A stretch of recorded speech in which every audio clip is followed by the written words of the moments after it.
We're just getting some breaking news here about the war. The president has just issued a truth social from the White House saying this: based on conversations with Prime Minister Sharif and Field Marshal Munir of Pakistan, and wherein they requested that I hold off the destructive force being sent tonight to Iran and subject to the Islamic Republic of Iran, agreeing to the complete, immediate, and safe opening of the Strait of Hormuz, I agree to suspend the bombing and attack of Iran for a period of 2 weeks.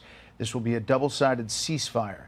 The reason for doing so is that we have already met and exceeded all military objectives and are very far along with a definitive agreement concerning long-term peace with Iran and peace in the Middle East.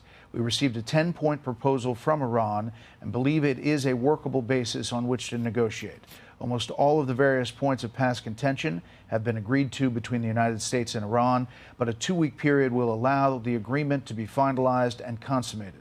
On behalf of the United States of America as president and also representing the countries of the Middle East, it is an honor to have this long-term problem close to resolution. Thank you for your attention to this matter, President Donald J. Trump. Again, just seconds ago, before the deadline for attacks on Iran tonight, and it seems like a deal is in the making. There had been talk, Mark, all day long about maybe this was happening. How do you see this, and how does it play politically here at home? Well, I think the president had to do it if he could get terms that include an unconditional opening of the strait, which because it sounds the like he's markets gotten. had to look at that and say he has to do it because, look, people are, in my latest poll, 51% support the war, 54% said it was justified, but 57% said if he could get a good deal, he should take it. So I think it's a risky 2-week period because it enables them to regroup. But on the other hand, the president, if he thinks he has a real opportunity to come out with a negotiated victory, then I think he had to do it. A lot of people got, really energized about some of the things he posted about, annihilation, civilization.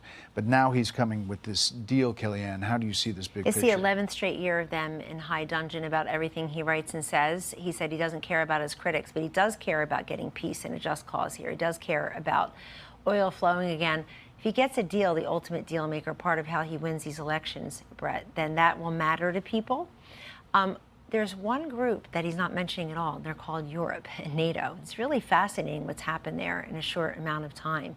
You even have Vladimir Zelensky running around in these Gulf state countries saying, I'm not getting weapons, I'm giving them to you and giving you our intelligence for the last couple of years in this war with Russia. It's really fascinating what's happened there in short order. NATO's coming to the White House tomorrow.